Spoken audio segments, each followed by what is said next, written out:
What's up, guys? Welcome to your 46 Android tutorial for the new Boston. What we're going to do in this tutorial is I'm going to tell you about the onCheckedChange method, but first I wanted to make sure you guys got everything set up because I forgot that you guys probably want your variables the same as mine. So here's for my data class. Set up two buttons for the start activity and start for result, the text view, or the edit text view.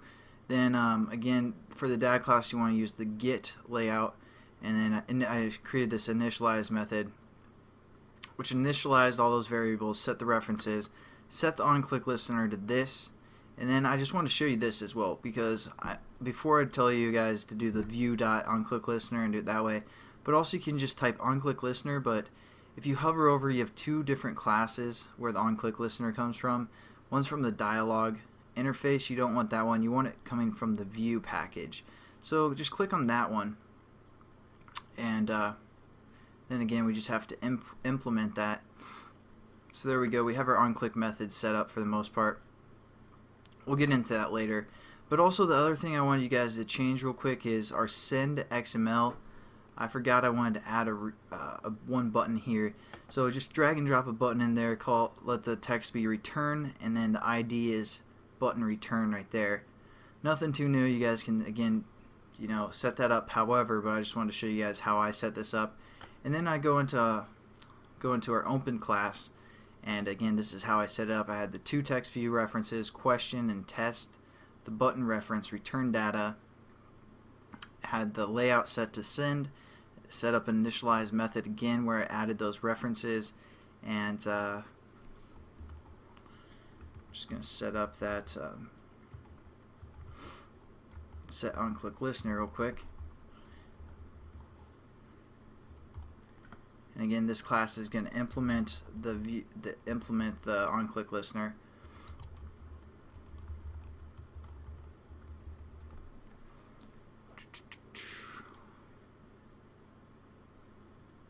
So there we go. We have the basic setup. Now what we want to do is basically reference this radio group. If we reference the radio group, we can get some information about which button was pressed. So what we're going to do is we're going to set up a global variable. Whoops. It's the menu class, don't worry about that. So what we're going to do is we're going to say within our initialized, or you guys, if you set up your variables here, just do it in the next line. But what we're going to say is radio group that we can use within different methods. So radio group, and we're going to call this RG for radio group, or we'll say selection list, something like that. Make it a little bit more descriptive.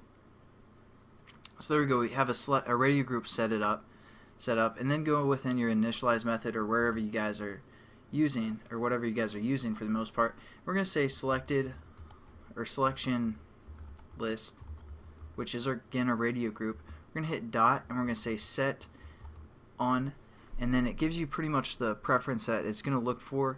Again, we could do like onCheckedListener, but it's better to say onCheckedChangeListener because anytime one of those radio buttons within this radio group is clicked, it's going to call this method, basically the onCheckedChangeListener. As you guys can see here, you can see within its parameters it takes a variable type or object for the most part, onCheckedChangeListener. So what we're going to do is we're going to implement the onCheckedChangeListener just like when we say set onCheckedListener, it takes an onClick thing within it. We can implement two classes, so that's what I kind of wanted to show you guys. And again, we're just going to say this because we're going to implement it.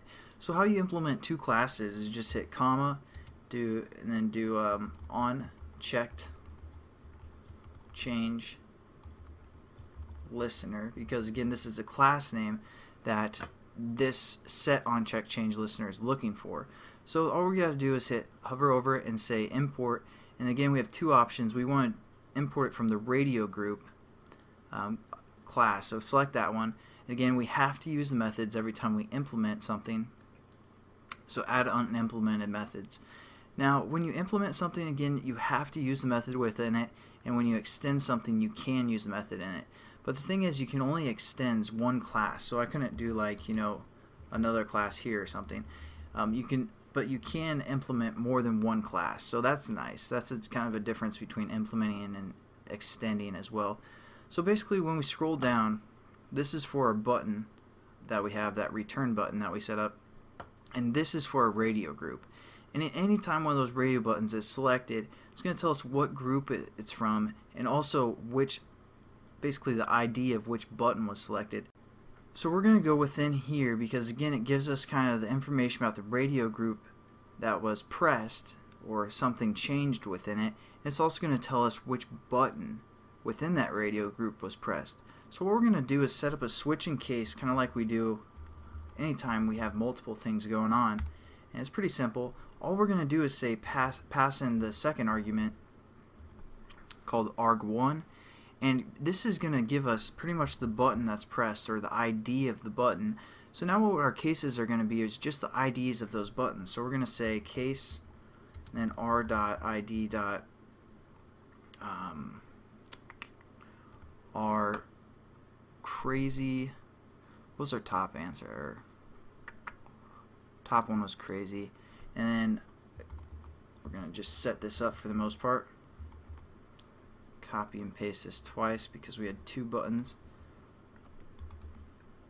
And then change this from R crazy to R sexy and R both.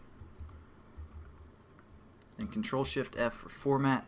You can do that in Java as well.